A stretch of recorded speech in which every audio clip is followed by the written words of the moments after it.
de un mes acá en Argentina se empezó a viralizar por todos lados un video de una chica de hoy 19 años que en el Senado exponía cómo había denunciado falsamente a su padre cuando ella tenía 14 años en un estado de enojo del que se arrepintió casi inmediatamente y que aún así ha llevado a que su padre hoy esté condenado a 15 años de prisión por abuso sexual, lleve más de 5 sin ver a sus hijos y 4 en la cárcel. En su momento hablé de este tema y dije que aunque la actitud de esta chica cuando tenía 14 años y en el enojo con su papá es obviamente reprobable, no tenemos que seguir castigando a una niña que tenía 14 años en el momento en el que cometió ese error y que lleva 5 haciendo todo lo que está en su mano para que su papá, inocente, salga de prisión. En su momento me atreví a decir que este caso iba a ser paradigmático porque un caso como este puede llegar a conseguir que otro montón de mujeres que hayan hecho lo mismo, especialmente tan jóvenes, sean capaces de armarse de valor para contar la verdad. Ahora, cuando logramos que este caso empezara a cobrar visibilidad e incluso el propio ministro de Justicia, Mariano Cunio Libarona, se ha puesto en contacto con la familia de esta chica para que se pueda hacer todo lo posible por revisar esta causa, nos encontramos internet plagado de esto. El padre abusó de ella y la obligaron a negarlo. Lozada y Cunio Libarona denunciados. O esta otra de Página 12, fiel a su estilo. Una joven fue expuesta a mentir para proteger a un pedófilo. A todo esto aparece un pseudo youtuber culo sucio en Twitter que pone: boludo, hace unas semanas estuvieron repitiendo que una piba había acusado falsamente a su padre por abuso. Bueno, denunciaron penalmente a Carolina Lozada y a Cunio Libarona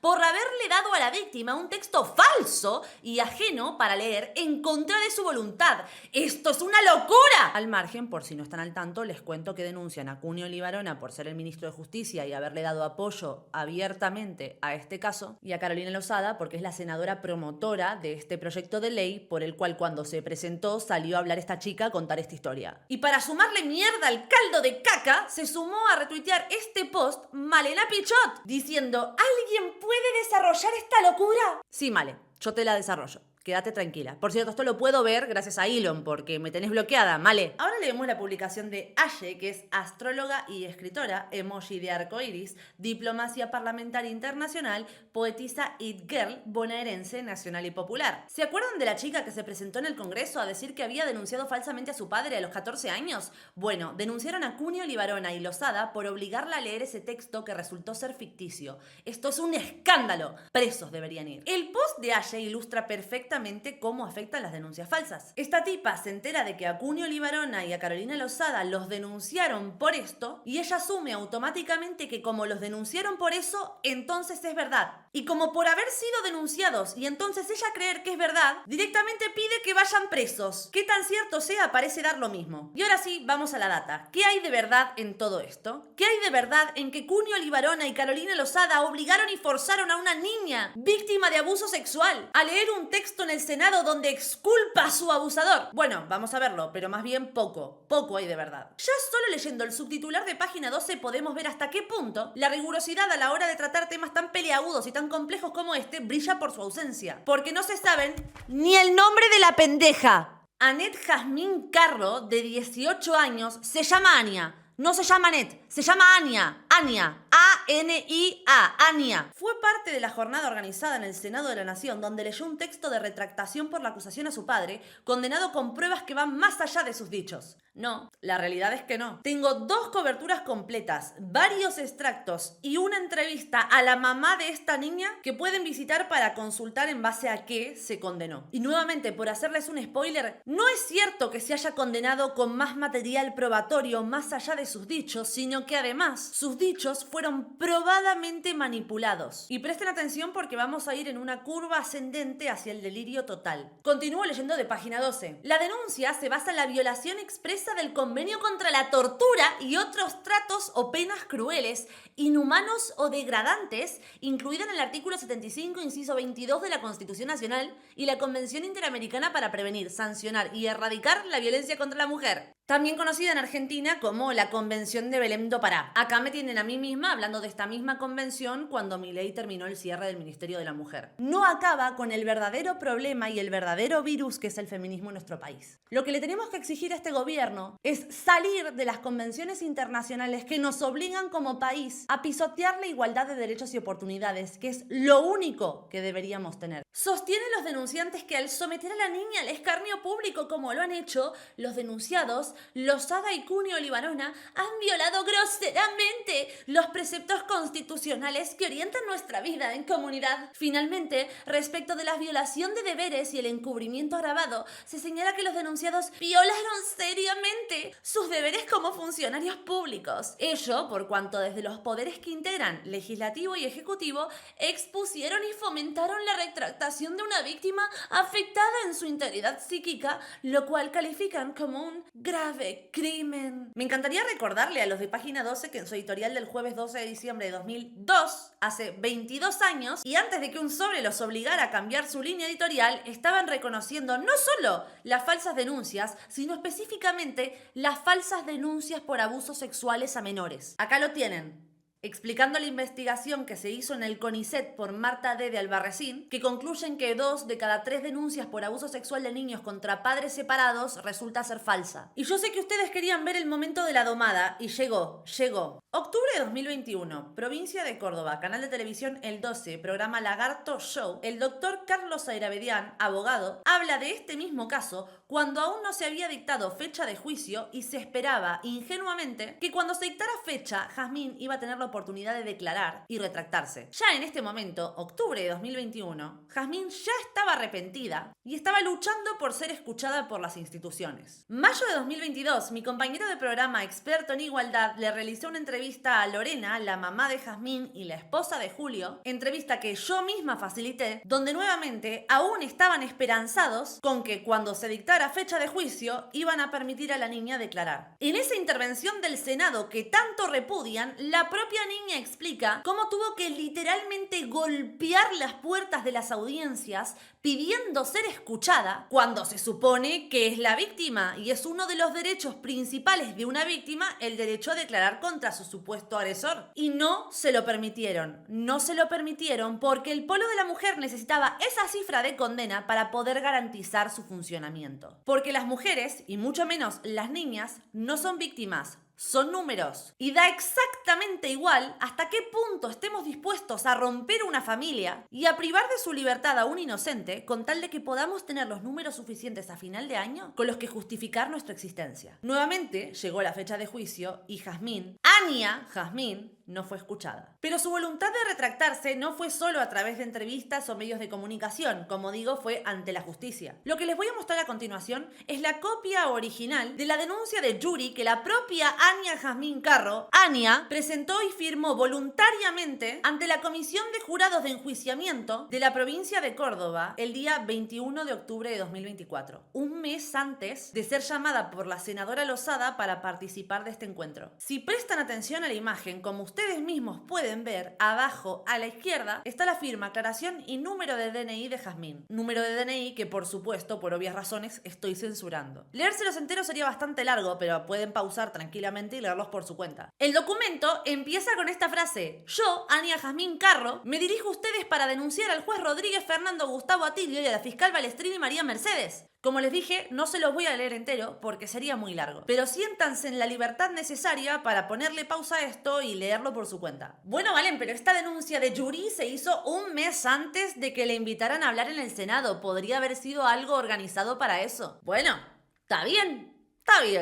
Vámonos más atrás entonces. En marzo de este mismo año, Ania Jazmín Carro, Ania, declaró ante escribano para presentar al Tribunal Superior de Justicia de la provincia de Córdoba, voluntariamente, siendo mayor de edad y sin ser obligada por nadie. Bueno, pero todos estos documentos son todos de este año. ¿Quién nos prueba que la niña realmente se había retractado ya en su momento? Bueno, en primer lugar, que hay entrevistas que datan del año 2021, donde ya se cuenta este arrepentimiento. No es algo inventado por Cunio Libarona y Carolina Lozada en persona. Que esta gente parece que se imagina que Cunio Libarona y Carolina Lozada tienen un sótano lleno de adolescentes a los que obligan a declarar cosas a cambio de un plato de comida. No. Este documento que están viendo acá es una declaración de la abuela materna de Jazmín, de Ania Jazmín Carro, fechada 6 de septiembre de 2021, donde la abuela, en primera persona, está contando que la niña, Jazmín, le confesó que la denuncia era mentira. Y como se puede leer ahí arriba, aparece una anotación que que dice vino espontáneamente. Esto quiere decir que la abuela, de forma espontánea, fue al Poder Judicial de Córdoba y pidió que se dejara en acta eso. En la segunda página vemos un fragmento de la declaración que dio la abuela. Leo. La Jazmín que vino llorando aquella vez no es la misma de ahora. Ella ahora está más tranquila. Y esto último que me dijo que era mentira, me lo dijo bien. Cuando me llamó para hablar, estábamos solo nosotras dos. Y cuando vino Lorena, la nena dijo lo mismo al frente de ella. Que había mentido en que su papá la había abusado porque se había enojado porque le habían sacado su celular. Esto empieza a tomar forma y hace cada vez más raro un titular de índole: el padre abusó de ella y lo obligaron a negarlo. Y por si no hubieran quedado lo suficientemente claras las piruetas mentales absolutas y difamatorias que está dispuesta a dar el feminismo y la izquierda con tal de seguir llevando agua a su molino, a Jazmín la entrevistó un medio de comunicación de España, después, a posteriori de sus declaraciones en el Senado. ¿Por qué decidiste decirle a tu madre que había ocurrido eso? No, yo creo que parte todo del enojo y bueno, y a lo que había contado en el Senado, que a una amiga también le había pasado. Y vas al punto de la mujer a contar esa situación. ¿Cómo es el trato que tienen contigo? Primero me trataron muy mal y me miraba con cara de asco. El doctor también me hizo sentir incómoda. ¿Y quiénes ponen esta denuncia? La asociación AEVAS, que es Asociación de Altos Estudios en Abusos Sexuales y Violencia de Género, no sé qué chota, junto con otro montón de representantes del delirio. Y como ustedes ya bien saben que soy experta en encontrarles el calzón cagado a toda esta gente, déjenme que les muestre de los principales representantes de toda esta histeria. Comencemos. De AEVAS forma parte Liliana Hendel, que en realidad se llama Liliana Margarita Stigberg y se puso Liliana Hendel como nombre artístico. Liliana Hendel es una tipa que está abiertamente en contra de la presunción de inocencia. Escúchenlo de su propia boca. Y es difícil que una mujer invente que le pegaban a sus hijos, o que él no le da dinero, o digamos cualquiera de las formas de violencia. Mira, yo no sé si es difícil. Hay gente que se inventó 15 películas de Star Wars. Inventarse que tu ex te pega suena casi mediocre en comparación. Al revés de lo que sucede habitualmente, que cualquier ciudadana o ciudadano es inocente hasta tanto no se demuestre lo contrario, yo creo que en las situaciones de violencia de género, por la dimensión del problema, debe invertirse la carga de la prueba. Es decir, si yo digo que él es culpable hasta que demuestre su inocencia. También es la misma mujer que en varias oportunidades defendió a Andrea Vázquez. No recuerdo exactamente cuándo fue que llegó a pedir ayuda periodística a que difundiéramos su historia, Andrea Vázquez.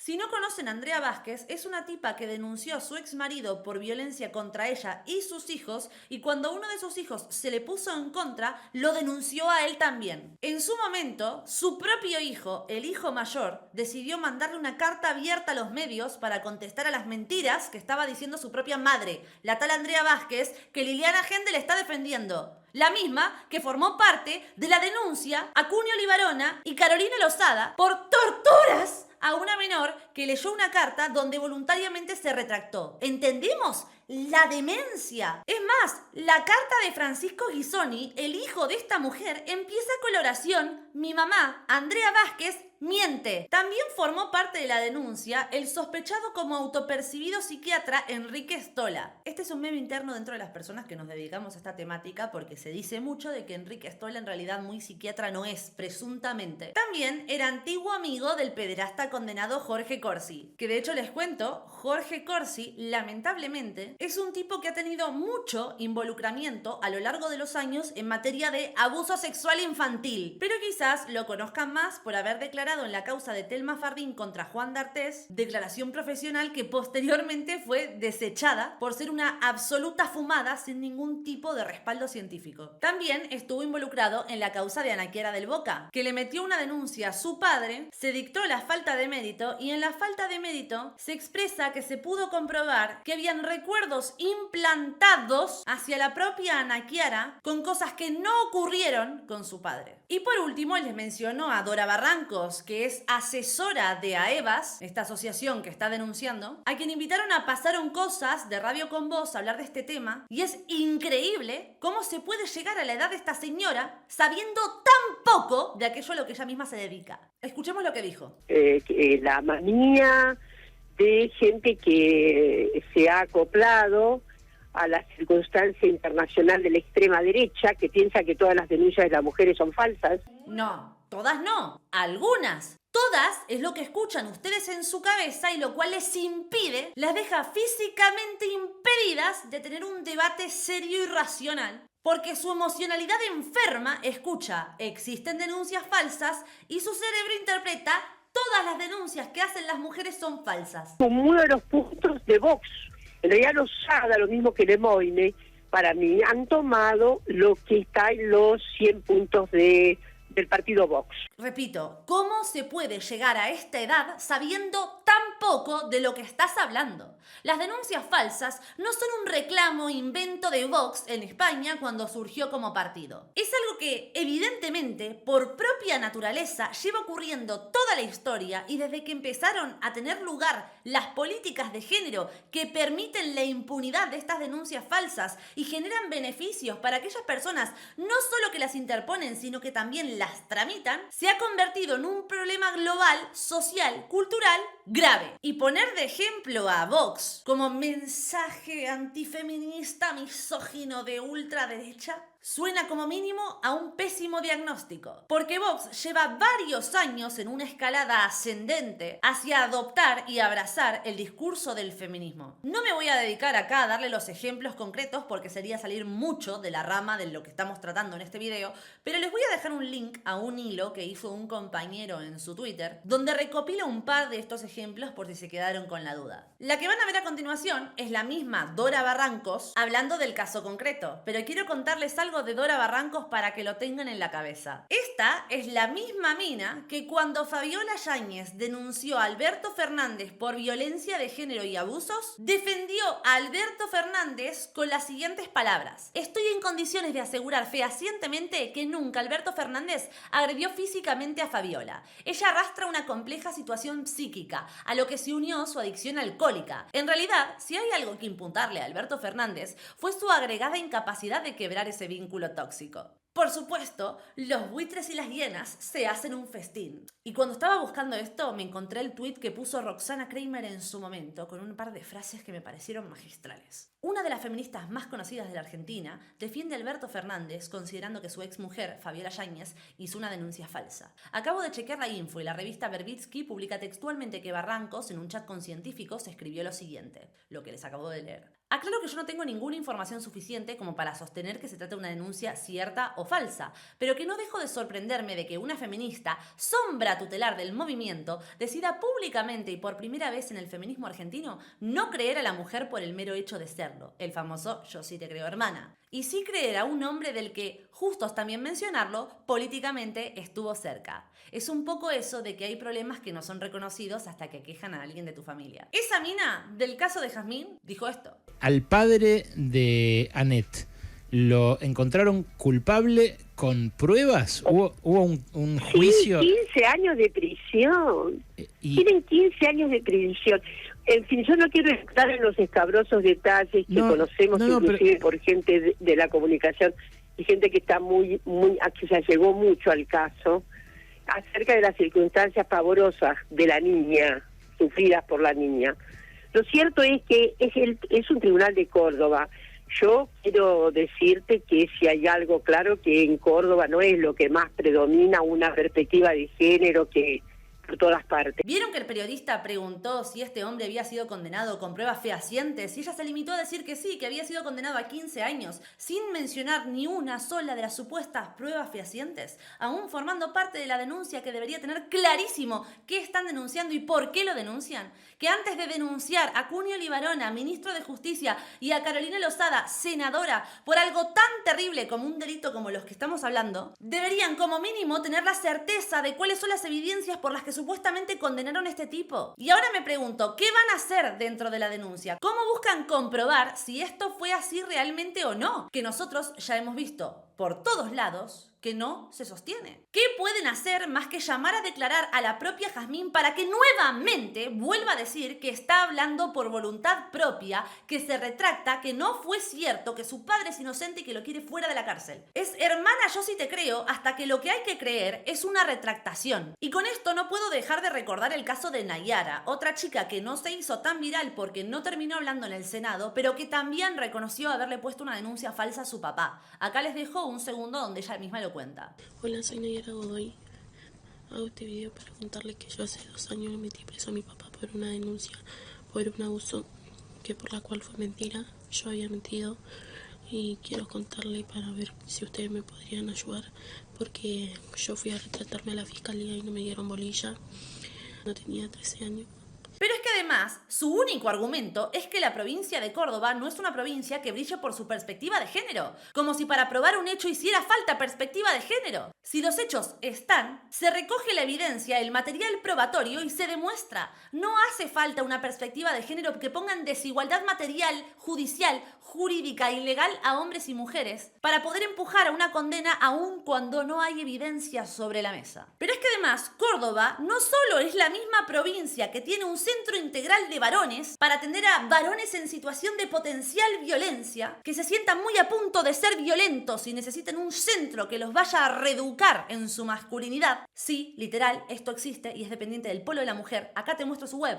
Sino que además es el país donde ocurrió el caso Saganías, donde a un hombre le prendieron fuego a la casa y lo empalaron por una denuncia falsa de esta persona, Flavia Saganías. Esta es la provincia donde yo conocí a Gabriela, una mamá cuyo hijo se suicidó en la cárcel después de haber sido abusado sexualmente en la cárcel, después de haber sido denunciado falsamente por una mina borracha a la que le tomaron la declaración borracha. Gente, y con esto tengo que cerrar el video ya porque veo que son las 17 horas y me tengo que ir volando a una entrevista que me van a hacer un ratito. Pero no podía dejar de grabarles este video y de contarles la aberración de lo que está pasando y las mentiras institucionalizadas y mediatizadas tan burdas, tan deshonestas y tan degradantes a las que son capaces de llegar el feminismo con tal de seguir defendiendo su relato, su puesto y su minúscula porción de poder, como digo siempre. Ania Jazmín Carro habló voluntariamente, lo lleva haciendo desde que ocurrieron los hechos y lo va a seguir haciendo. Y sin darse cuenta, nos hicieron a todos un favor.